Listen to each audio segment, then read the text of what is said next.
notre pays et tous les efforts qu'il mène en vue d'aider le peuple togolais à atteindre son objectif, celui du renouvellement, celui du changement. On a dit beaucoup de choses ici, avec beaucoup d'émotion,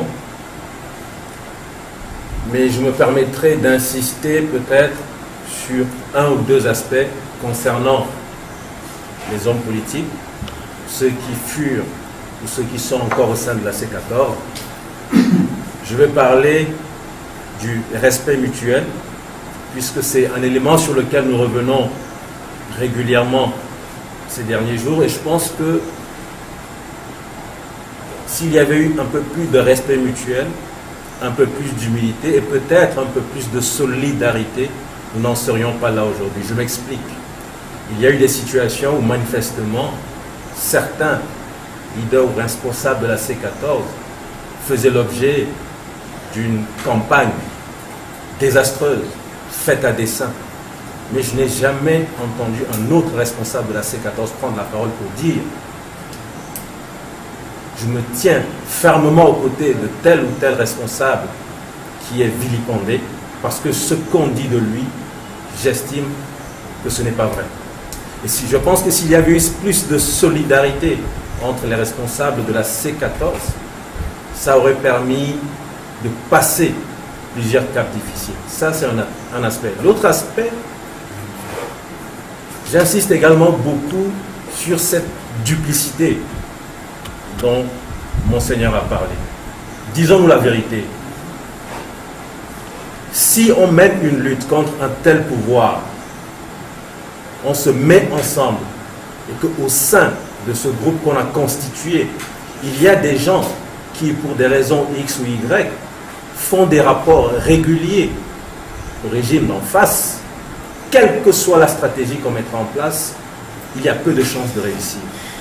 Je pense qu'il faut une unité d'action, c'est vrai, mais il est temps qu'on appelle un chat un chat. Et nous savons qu'au sein de la C14, je pèse mes mots, il y a des gens qui ont joué un double jeu. Et s'il faut aller à une dynamique unitaire, que nous appelons de tous nos voeux, il faut qu'on prenne nos responsabilités. Jusqu'ici, la lutte a pâti de ce genre de comportement. Mais nous voulons que cette fois-ci, ça soit la dernière. Parce que nous irons jusqu'au bout. J'ai senti beaucoup de désolation. Moi, je ne suis pas du tout pessimiste. Je reste résolument optimiste en dépit des difficultés. Je suis convaincu que nous irons jusqu'au bout. Et l'objectif que nous voulons en 2020, nous l'aurons. Peut-être même avant. Mais il est important qu'on prenne nos responsabilités. Sachant ce qui s'est passé, sachant ce qui risque encore de se passer, qu'on puisse trouver une solution à ce genre de problème. Parce que s'il faut se remettre ensemble avec des gens comme ça, mettre en place une stratégie pour que cette stratégie soit très rapidement passée comme information de l'autre côté, c'est impossible de réussir la lutte. Et je voudrais dire aussi une chose.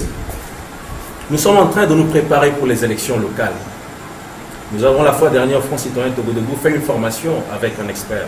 C'est maintenant que je comprends que, en fait, c'est vrai qu'on le disait, mais la grande partie de la fraude en dehors du fichier électoral, c'est le fait que des Togolais acceptent, pour une certaine somme d'argent, pour une moto, pour n'importe quoi, changer des procès-verbaux. Et ce ne sont pas les leaders politiques. Ce ne sont pas les leaders politiques qui sont dans les bureaux de vote pour changer les procès-verbaux. Disons-nous la vérité. Il ne s'agit pas de taper sur les leaders politiques, même si on change les 14, et si nous gardons ce genre de comportement, rien ne va changer. Il faut que cela soit clair pour tout le monde. Si nous voulons que les choses changent, c'est depuis la base jusqu'en haut. Si nous allons aux élections locales, entendons-nous entre Togolais, et que dorénavant, des gens se permettent encore de changer les procès-verbaux dans les bureaux de vote, qu'est-ce que nous allons faire? Je pense qu'il faut qu'on apporte une solution définitive à ce genre de comportement, qu'il s'agisse d'hommes politiques ou qu'il s'agisse de Togolais lambda. Les gens estiment que non, c'est pas grave, c'est un simple procès verbal, je peux le changer et après j'ai une moto. Mais en changeant ça, est-ce qu'ils savent tout le sacrifice que le peuple a consenti? Non, Togolais, disons-nous la vérité. Les émotions, c'est bien. Mais il faut que cette fois-ci, si quelqu'un sape la lutte, qu'on sache ce qu'on fait de cette personne pour atteindre nos objectifs. Les objectifs, nous allons les atteindre. Monseigneur, je vous remercie.